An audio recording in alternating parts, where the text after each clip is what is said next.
JLN TV ወርልድ ዋይድ በዚህ ቻናል መንፈሳዊ ትምህርቶችና የጊዜው የእግዚአብሔር መልእክት በትንቢታዊ ኃይል በነቢይ ጆሹዋ መኮንን አማካኝነት የሚተላለፍ ሲሆን የእግዚአብሔር መንግስት ሥራ እንዲስፋፋና ብዙዎች የዚህ አገልግሎት በረከት ተካፋይ እንዲሆኑ ቻናሉን ሰብስክራይብ እንዲያደርጉ ቪዲዮንም ላይክ ለሌሎችም ይደርስ ዘንድ ሼር እንዲያደርጉ በጌታ ፍቅር እንጋብዞታለን። JLN TV ወርልድ ዋይድ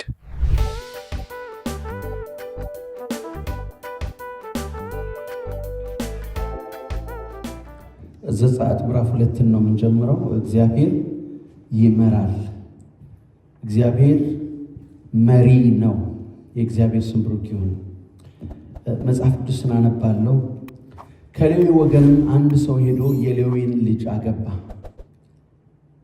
ከሌዊ ወገን የሆነ ወንድ ሰው ከሌዊ ወገን የሆነችውን ሴት ልጅ ደግሞ ሴት አገባ። ሴቲቱም ጸነሰች፣ ወንድ ልጅም ወለደች። መልካምም እንደሆነ ባየች ጊዜ 3 ወር ሸሸገችው። ደግሞም ልትሸሽገው ባልቻለች ጊዜ የደንገል ሳጥን ለእርሱ ወስዳ ዝፍትና ቅጥራን ለቀለቀችው፣ ሕፃኑንም አኖረችበት፣ በወንዝም ዳር ባለ በቄጤማ ውስጥ አስቀመጠችው። እህቱም የሚደረግበትን ታውቅ ዘንድ በሩቅ ቆማ ትጎበኘው ነበር። የፈርዖንም የልጅ ልጅ ልትታጠብ ወደ ወንዝ ወረደች። ደንገጥሮቿም በወንዝ ዳር ይሄዱ ነበር። ሳጥኑንም በቄጤማ ውስጥ አየች። ደንገጥሯንም ልካ አስመጣችው። በከፈተችውም ጊዜ ሕፃኑን አየች። እነሆም ሕፃኑ ያለቅስ ነበር፣ አዘነችለትም። ይህ ከዕብራውያን ልጆች አንድ ነው አለች። ቁጥር 7 ላይ እህቱም ለፈርዖን ልጅ ሕፃኑን ታጠባልሽ ዘንድ ሄጄ የምታጠባ ሴት ከዕብራውያን ሴቶች ልጥራልሽን አለቻት። የፈርዖንም ልጅ ሂጂ አለቻት። ብላቴናይቱም ሄዳ የሕፃኑን እናት ጠራች። የፈርዖንም ልጅ ይህንን ሕፃን ወስደሽ አጥቢልኝ፣ ዋጋሽንም ሰጥሻለሁ አለቻት። ሴቲቱም ሕፃኑን ወስዳ አጠባችው። ሕፃኑም አደገ፣ ወደ ፈርዖንም ልጅ ዘንድ አመጣችው፣ ለእርሷም ልጅ ሆነላት። እኔ ከውኃ አውጥቼዋለሁና ስትል ስሙን ማን ብላ ጠራችው? ሙሴ ብላ ጠራችው። እቺ ልጅ ወይም እናትየዋ ስትወልድ በዛን ጊዜ የሚወለዱ ልጆች እየተገደሉ ነው።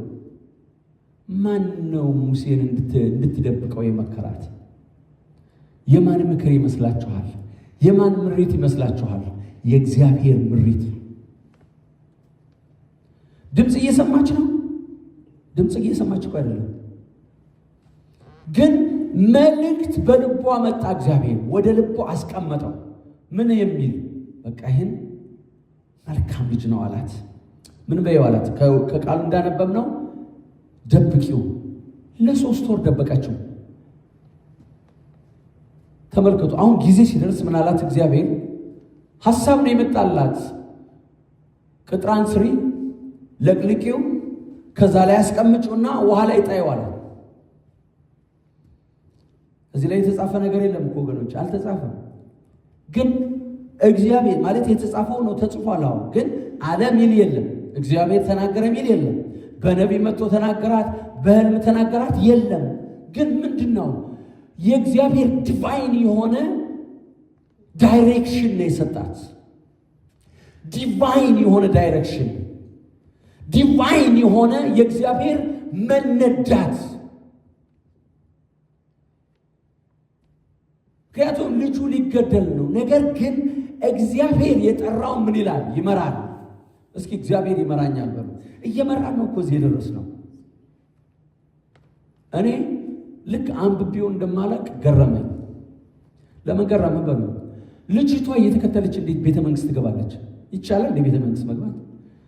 እኛ አንተና እኔ ሱዳን ነው፣ እኔ ከማንም ሱዳን ነው የማውቀው። በዛ ቤተ መንግስት መግባት ይቻላል እንዴ? አልፈን እንሄዳለን። ወደዛ ግን መግባት ይቻላል? እንዴት ይቻላል? እቺ ልጅ ግን ቀጥ ብላ ገባች። ለምን? የእግዚአብሔር ፌቨር በሷ ላይ ሆነ።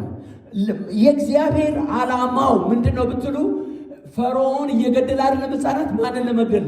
ሊያገኘው የፈለገው እግዚአብሔር የቀባው እግዚአብሔር የጠራው ልጅ አለ። እሱን ማግኘት የፈለገው ሰይጣን ወይም ጨለማው ወይም በዛ በግብፅ ምድር ላይ የሚሰራው አጋንንታዊ አሰራር የክሮኮዳይል ስፒሪት ሊያገኘው ነው የፈለገ፣ ሊገለው ነው የፈለገ። ነገር ግን እግዚአብሔር እንደውም አለና ይባስ ብሎ በሱ እጅ እንዲያድግ አደረገው። ሃሌሉያ! ለምን? አምላካችን ሕያው አምላክ ነው። የሚያሰጋኝ ነገር የለም፣ የሚያሰጋችሁ ነገር የለም። ለምን? የጠራውን እግዚአብሔር ይመራዋል። የጠራውን እግዚአብሔር ተናግሮ እኮ አይደለም። አሁን ተመልከቱ፣ እናትየዋ 3 ወር ደበቀችው። የፈርዖን ልጅ ውሃ በምትገባና በምትዝናናበት ቀን ወደ ፈርዖን ልጅ ቤት ላከው ራሱ እግዚአብሔር። ከዛ ደግሞ በእናቶች ስለ አይሁድ ሕግ፣ ስለ እግዚአብሔር፣ ስለ እነ አብርሃም አምላክ ሃሌሉያ፣ ስለ እነ ይስሐቅ አምላክ፣ ስለ እነ ያዕቆብ፣ ስለ እስራኤል አምላክ በትክክል ተምሮ እንዲያድግ እግዚአብሔር ወደ በእናቱ እጅ እንዲማር ከእናቱ ጉያ የእናቱን ጡት እየጠባ እንዲያድግ አደረገው በየእግዚአብሔር መለኮታዊ ዊዝደም። አሜን አሜን። እንድንፈራ የሚያደርገን ነገር የለም። የእግዚአብሔር ስም ብሩክ ይሁን። ለምን? እግዚአብሔር እየመራን ነው። አምላካችን ስሙ ብሩክ ይሁን። በጣም የሚገርም ነገር አይደለም? ላምጣልሽ አለቻት። የምታጠባ ሴት ይዤልሽ ልምጣ? ሕፃኑን የምታጠባልሽ ማን ነው? የጥበብ የሰጣት? ከዛ ደግሞ እሷ የመቀበሏ ምንም ነገር አላደረገችም። ለምን ታውቃላችሁ? everything was controlled by the wisdom and knowledge of God, by the power of God. Hallelujah. There is no power than our Father. እየተቆጣጠረው ነው ያለው። የምትናገራትን ሁሉ እሺ አለች። ስንት ሕፃናት እኮ ተገድለዋል።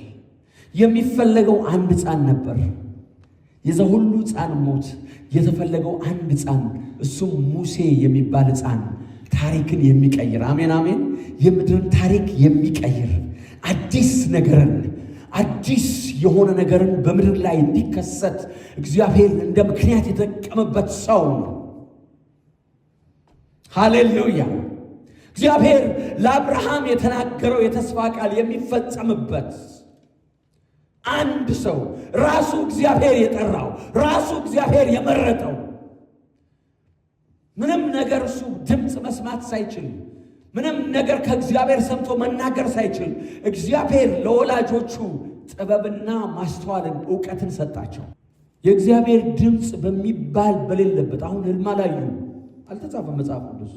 የሙሴ አባት የሙሴ እናት በዛን ጊዜ ነቢይ ያለ የለም አልተጻፈም። ግን በቃ እንደዚህ ስናነባው እንዳነበብ ነው ምዕራፍ 2 ላይ እግዚአብሔር ራሱ እየመራ ሙሴ መገደል አይደለም በገዳዩ እጅ አሳደገው። ሃሌሉያ! we serve this God. አሜን። we serve this God. we serve this God. ምክንያቱም እግዚአብሔር በአንድ መንገድ አይደለም የሚሰራው። እግዚአብሔር በብዙ ጎዳና ይሰራል። የእግዚአብሔር ስም ብሩክ ይሁን። he did not know, they did not know, they did not hear the voice of God. በህልም አላዩም፣ መልአክ አልተናገራቸው፣ ግን ራሱ እግዚአብሔር ምን ማድረግ እንዳለባቸው መራቸው። በእኛም ሕይወት እኮ አለ። አሜን። ጌታን ሳናገኝ እኮ እየመራ እኮ ነው ያመጣን። በጣም ሰሞኑን በጣም እየገረመኝ ነበር። የራሴን ሕይወት ሳይ በጣም እየገረመኝ ነበር። በጣም እየገረመኝ ነበር። የሙሴ ሕይወት ብቻ አይደለም፣ የኔና የእናንተም ሕይወት ምስክርነት አለን። አሜን። ምስክርነት አለን። የእግዚአብሔር ስም ብሩክ ይሁን። የሙሴ ብቻ አይደለም፣ እኔና እናንተ ራሱ እግዚአብሔር እየመራ ነው። እግዚአብሔር አስቀድሞ ነው የሚያየን። ገና ከእናታችን ማህፀን ጀምሮ እየመራን ያለው። አሜን። ስለዚህ ሙሴ God has best for us. ሃሌሉያ! እግዚአብሔር ሁል ጊዜ የተሻለ ነገር ነው የሚያየው። ለስራ በምንፈለግበት ጊዜ ለስራ እንቅፋት የሚሆኑ እህቶችን፣ ለስራ እንቅፋት የሚሆኑ ወንድሞችን አያገናኝም። አሜን አሜን። ማለት ስፔሻል ኮሊንግ ባለበት ሰው ላይ I have a special call. Hallelujah. You have a special calling. Hallelujah. የእግዚአብሔር የተለየ ጥሪ አለብህ። የእግዚአብሔር የተለየ ጥሪ አለብን በእኛ ላይ። የእግዚአብሔር ስም ብሩክ ይሁን። ይኸውላችሁ በምናልፍበት ሁሉ ምን ቆመው የእግዚአብሔር የተለየ ጥሪ ስላለብን ነው እንጂ አይቻልም። ምክንያቱም አንዳንድ ጊዜ አውቀን ድምፅ እየሰማን አሁን ሂድ ለዳዊት ምንድነው ያለው እግዚአብሔር? በዚህ በኩል ግጠማቸው። እግዚአብሔር ሆይ ሳኦል እችን ከተማ ይመጣል ይገባባታል ወይ ሲለው አዎ አለው። ወጥቶ ሄደ። ሌላ ጊዜ ፍልስጤማውያንን ልግጠማቸውን ግጠማቸው። ምን አለ? ሾላው ሲንቀሳቀስ ያንዳንዱን ነገር ድምፅ እየሰማ እግዚአብሔር እየመራው ያደርግ ነበር። የሙሴ ወላጆች ግን ልክ እኛን እንደመራን እየመራ ሙሴ ራሱ ከእግዚአብሔር ድምፅ እስኪሰማ ድረስ ራሱ እግዚአብሔር እየመራው ነበር። ሃሌሉያ። ሙሴ እኮ ድምፅ አያውቅም። እስከ መቼ? አንድ ቀን በጎቹን እያሰማራ ያለ የእግዚአብሔር ድምፅ መጣ። ቁጥቋጦው ይቃጠላል፣ ይነዳል፣ እሳት ነው የሚያየው፣ ግን ቅጠሉ ደግሞ ሲቃጠል አያየው። ምን ጉድ ነው ማየት አለብኝ ብሎ ሲቀርብ ጫማህን አውልቃል። ሃሌሉያ። የመጀመሪያ ድምፁ ነው ይሄ። it is not written before that። ጫማህን አውልቅ። ማን አንተ? እኔ ማን ነኝ አለው? የአብርሃም አምላክ ነኝ አለው። ሃሌሉያ። የይስሐቅ አምላክ ነኝ አለው። የያዕቆብ አምላክ ነኝ አለው። ያለና የሚኖር እኔ ነኝ አለው። አሁን ድምፅ እየሰማ ነው። አሁን ማን መሆኑን በቃ ምክንያቱም ጠይቆት ነው እኮ የነገረው። ላከኝ ስላቸው ማን ላከኝ ልበላቸው? ማን ነው? ስምህ ማን ነው? እየሰማ ነው።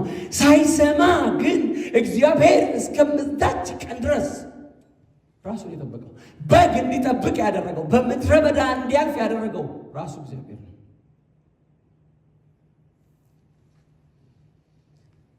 በአንድ በተጠራ ህይወት አንድ እግዚአብሔር በጠራው ሰው ህይወት ውስጥ ምንም ነገር አክሲደንታል አይሆንም። በእግዚአብሔር ፊት ነው የምነግራችሁ። አክሲደንታሊ ወይም በአጋጣሚ የሚባል ነገር የለም። ትንቢተ ኢሳይያስ ምዕራፍ 58 ቁጥር ከ11 ጀምሮ ያነባዋለሁ። እግዚአብሔርም ሁልጊዜ ይመራሃል፣ ነፍስህንም በመልካም ነገር ያጠግባል፣ አጥንትህንም ያጠናል። አንተም እንደሚጠጣ ገነት ውሃውም እንደማያቋርጥ ምንጭ ትሆናለህ ይላል። እና ይህ ቃል ደረሰኝ። በጣም ቆይቷል። ወደ 30 ዓመት ይሆናል ገና ሳላገባ። ለሌሎች የተለያየ ነገር ነው የደረሳቸው። እኔ ሲደርሰኝ በጣም አዘው። መስከረም ቤተክርስቲያን ጽፋ ዕጣን እናወጣለና ያ ዕጣን ነው ይወጣል ይለን። ይሄ ነው የደረሰኝና በጣም በቃ እግዚአብሔር ሁሉ ጊዜ ይመራል። 12 ጭምር ነው ያለው። ከድሮ ዘመን ጀምሮ የፈረሱ ስፍራዎች ይሰራሉ፣ የብዙ ትውልድ መሰረት ይታነጻል። አንተም ሰባራውን ጠጋኝ የመኖሪያ መንገድ አዳሽ ትባላለህ ይላል። እና ባለፈው አንድ የእግዚአብሔር ሰው ሲያገለግለኝ ምን አለ ነግሬያችሁ ይሆናል። ቤት እንኳን ለመቀየር እግዚአብሔር አለ፣ የእግዚአብሔር እጅ አለበት አለ። ቤት ለመቀየር ለምን ተቃላችሁ? የሚያሰቃዩ የሚሰድቡን የሚያንቋሹ ሰዎች ቤት ነው የምንከራየው። ሁልጊዜ ይሰሙኛል። አሁን በዩቲዩብ በፌስቡክ የሚሰሙ ይሰማሉ። ይስሙ፣ እውነት ስለሆነ የሚሰድቡን የሚያንቋሽሹ አስታውሳለሁ። አንድ ቤት የመጨረሻ ቤት የግቢውን ቁልፍ በእጃችን ሳይገባ ነው የመጣ ነው። እነሱ ነው የሚከፍቱልን፣ እነሱ ነው የሚያስገቡን፣ እነሱ ነው የሚያስወጡን። ልጆቻችን ሲፈልግ ይሳደባል። እኔ ብቻ ነው የማይሳደበው፣ ክፉ የማይነግረው። ጸጌን ይሳደባል፣ ዘር ይሳደባል፣ ቤተክርስቲያን ግን ይሄዳል። እና ጌታ ሆይ አታየኝም ወይ? ለምንድን ነው እንደዚህ የማይሆነው? ዝም ቤት ከስራ ወጥቼ ሳታውቃለች ቤት ስፈልግ አምሽቼ ማታ ሲጨልም ነው ወደ ቤት የሚሄደው። በተለይ አንድ ቦታ ላይ ለ3 ዓመት 3 ዓመት አይደል? 3 ዓመት ተጋብተን የተጋባንበት ቤት እንደዚህ ችግር ፈጠሩ። ቦታውም ጥሩ አልነበረም። ለቀን እና እግዚአብሔር ሲናገር ቤት እንኳን ማስቀይር እኔ እግዚአብሔር ራሴ ነኝ። እውነት ነው። ቤት እኮ ጠፍቶ አይደለም፣ እነሱ ተከራይተው እያከራዩ። ግን ለምንድን ነው እንደዛ የሚያደርገው? ወደፊት ለምንሰራው ስራ ሊያዘጋጀን ነው። አሜን አሜን። አሁን እየተናገርኩ እኮ ነው። ወደፊት መጽናናት ያቃታቸው በእኛ እንዲጽናኑ፣ አሜን፣ ችግረኞችን እንድንረዳ፣ ለችግረኞች እንድናዝን። አንድ ሰው በቤት እየተቸገርኩ ነው ቢለኝ ያለፍኩበት ጉዳይ ነው። እግዚአብሔር መሪ ነው። አሜን አሜን። በቃ ቦታ ረጋ መንገድ ልክ የሆነ ነገር ከመሆኑ በፊት እግዚአብሔር አስቀድሞ አንድ ነገር ከመሆኑ በፊት ቀድሞ አፍርሶት ነው እያሻገረን ያለው። ሙሴን ብቻ አይደለም የመራው። ለምንድን ነው ታዲያ የምንጨነቀው? ሳስብ በጣም ብዙ ነገር አለ ያለፍኩት። በጣም ብዙ ነገር በመሰክረው ማያልቅ ብዙ ነገር አለ። በእናንተ ሕይወት እንደዛ አለ። እግዚአብሔር ይመራናል። ለምን ብትሉ ከኛ ትናንት የእግዚአብሔር ሰው እየተናገረ ነበር። ከእኛን አይደለ አሁን እኛም ብቻ አይደለም እያየ ያለው ከኛ በኋላ የሚመጣ ትውልድ አለ። የሚመጣ ትውልድ አለ። ሙሴ ያን ሁሉ ካለፈ በኋላ እግዚአብሔር ግብፅ ያለውን ሕዝቤን ታወጣልኛለህ ሲለው እየቀለድክ ነው አለ። ተሳስተሃል አይደለም ይመስላችኋል? እግዚአብሔር እኮ እያለ ያለው እንዴት አድርጊ ለምን ያኔ ነፃ ለማውጣት አይደል የገደለው? ልክ ግን በዛ ሁሉ መከራ ሲያልፍ በምድር ላይ እንደ ሙሴ አይነት ትሁት ሰው የለም ማለት እግዚአብሔር። አሜን። ምንድነው ትሁት ያደረገው ብትሉ ያለፈበት ነገር ከትልቅ ቦታ ላይ ወርዶ በግ ጠባቂ ሆነ።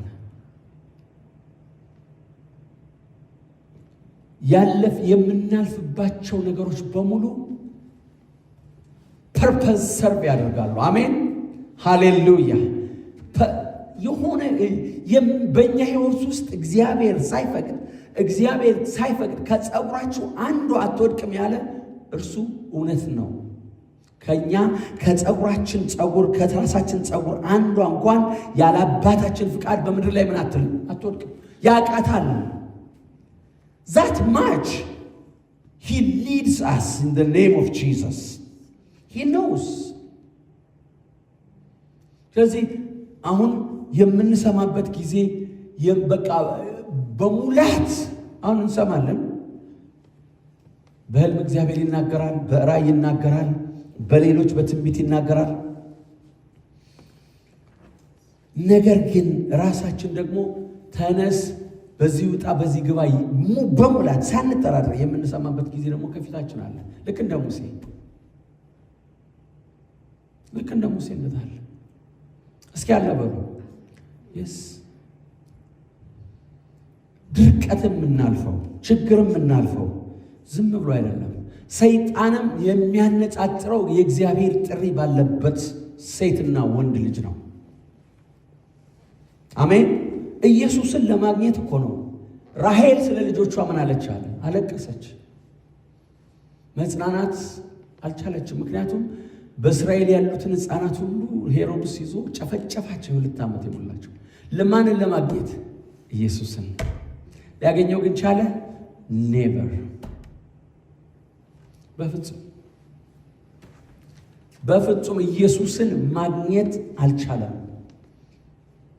አሜን። ኢየሱስን እኛንም ሊያገኘን አይችልም። ሁላችሁ ሙሴ ገና ሳያውቅ መወሰን በማይችልበት ጊዜ የመራው እግዚአብሔር እኛንም እየመራን ያለው ዛሬ ይልቁንም በተሻለ ኪዳን አሜን። ኢየሱስ ክርስቶስ የእግዚአብሔር ልጅ ደሙን አፍሶልን የእሱ ልጆች ሆነን ለተቀበሉት ግን ለእነርሱ በስሙ ለሚያምኑ የእግዚአብሔር ልጆች የሆኑ ዘንድ ስልጣንን ሰጣቸው። እነርሱም ከእግዚአብሔር ተወለዱ እንጂ ከደም ወይም ከሥጋ ፍቃድ አልተወለዱም። የፍጥረቱ የበኩራት አይነት እንድንሆን በእውነት ቃል አስቦ ምን አለን? ወለደን። ልጆች ነን። we need to trust him። አሜን አሜን። በእግዚአብሔር ለኛ የሚያስበው ነገር ሁሉ መልካም ነው።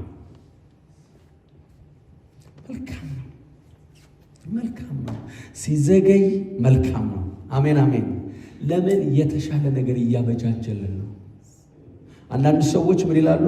እግዚአብሔር ማንንም አያስገድድም። አዎ ያስገድዳል። ሙሴን አስገድዶ አይደለም እንዲያገለግል ያደረገው?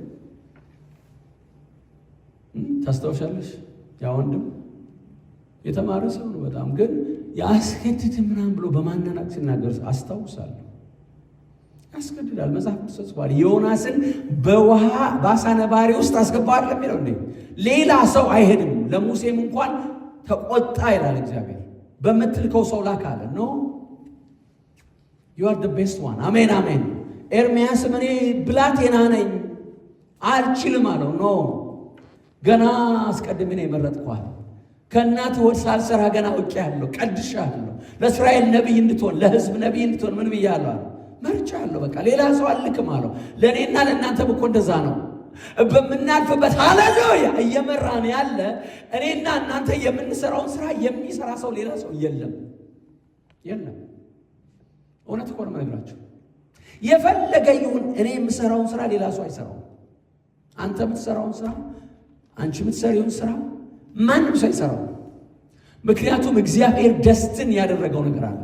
ትውልድ አለን እያንዳንዳችን የሚጽናና የሚነሳ ወደ ክርስቶስ ኢየሱስ ዞር የሚል ከጥፋት ወደ ብርሃን ወደ ጽድቅ የሚመለስ ከሲኦል ወደ እግዚአብሔር መንግስት የምንመልሳቸው እግዚአብሔር በእኔና በአንተ በኩል በአንቺ በኩል የሚመልሰው ትውልድ አለ። የሚጠብቀን ትውልድ አለ። እንደ ሙሴን የሚጠብቀው የነበረው ትውልድ እስራኤል የሚባል ትውልድ በባርነት ያለ ፈርዖን የሚያስጨንቀው ትውልድ ነበር እየጠበቀው ያለ።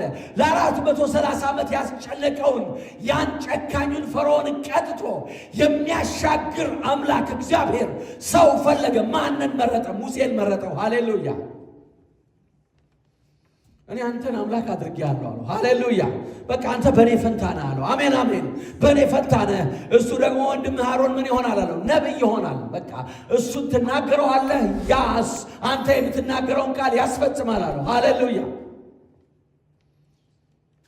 እንዴት አድርጎ ነው እስኪ ቀይ ባህርን የሚያክል ወደ ታች 2500 ሜትርስ ጥልቀት ያለው ዳት ሚንስ 2 ኪሎ ሜትር ተኩል ማለት እኮ ነው።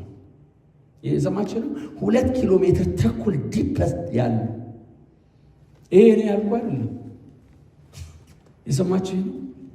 ልክ አንድ ረጅም ተራራ እና ታች ማለት ነው 2500 ሜትርስ ዳውን ቱ ዘ ቦተም። ምን አደረገው? ከውስጥ ከታች ያለውን አፈር ወደ ላይ አመጣው፣ በደረቅ መሬት አሻገራቸው ይላል። በትር ነው የመታው። አድርግ ነው የሚለው እግዚአብሔር። እሱ ብቻውን ይችላል፣ ምንም ጥርጥር የለውም። ግን ሰው ጋር ነው የሚሰራው። እስከ ሰው ጋር ይሰራል። በሉ እስኪ እኔና እናንተን ይፈልገናል። አሜን አሜን። ስለዚህ እየመራን ነው እዚህ ያደረሰን። ወደፊትም የሚመራን እሱ ነው። እስኪ አልተሳሳትኩም በሉ እስኪ። አልተሳሳትንም ወገኖቼ። ጌታን መምረጣችን ጌታን በቃ ራሱን የጠራ ነው ለማገልገል መወሰናችን አልተሳሳትንም። የእግዚአብሔር ስም ብሩክ ይሁን። በመንገዳችን ሁሉ እግዚአብሔር አምላካችን ይከብራል። የእግዚአብሔር ስም ብሩክ ይሁን።